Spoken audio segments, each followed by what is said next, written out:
Olá pessoal, tudo bem? Eu sou o professor Onias. Estamos aqui começando mais uma leva de resolução de questões.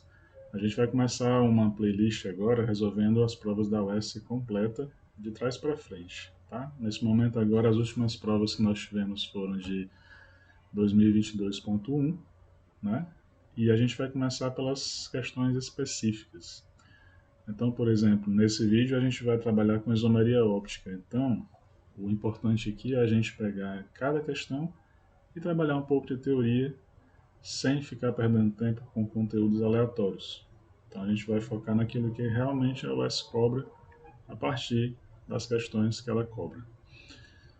Se você gostar do conteúdo, considere se inscrever, compartilhar, curtir. Então, vamos começar. Então, galerinha, essa questão é a questão número 21, que está marcando aqui para você, porque ela é a questão 21 da prova número 1, que foi aplicada na específica da UES, na última prova que teve agora da UES, Universidade Estadual do Ceará. E vamos ver a questão. Várias substâncias com as quais temos contato na nossa vida cotidiana possuem carbonos quirais. Tá? Então vamos lá. Vamos parar aqui um pouco e pensar no seguinte, ó. O que é um carbono quiral? Tá? Carbono quiral, também chamado de carbono assimétrico, é aquele carbono onde os quatro ligantes dele são diferentes. Então você tem aqui essa situação. Olha só, você tem carbono, aí você tem um ligante A, um ligante X, um ligante Y, um ligante Z. Todo mundo tem que ser diferente. Quando você encontra um carbono desse dentro de uma estrutura, você já pode considerar essa estrutura como um isômero óptico, tá? Então, continuando a questão. Como, por exemplo, o açúcar nos alimentos, a isomeria da celulose do papel e o ácido lático encontrado no organismo humano. Considere as formas quirais, atente para os seguintes compostos. Então, ele dá aqui o composto 1, 2, 3, 4, e ele pede para que você faça o seguinte: os que podem existir nas formas quirais são somente os que constam em. Então você vai observar isso daqui e encontrar uma molécula que obedece essa regra, onde todos os seus ligantes são diferentes. Então vamos para o número 1. Olha só, ele tem aqui um grupo amino, tá? Tem aqui uma hidroxila, tá diferente, beleza.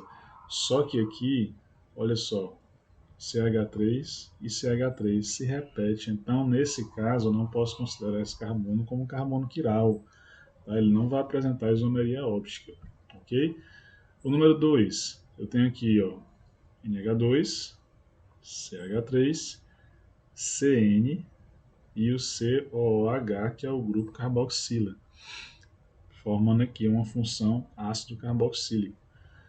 Tá? Então, o que é que você tem aí? Você tem os quatro ligantes completamente diferentes. Então, esse carbono aqui é um carbono quiral ou carbono assimétrico.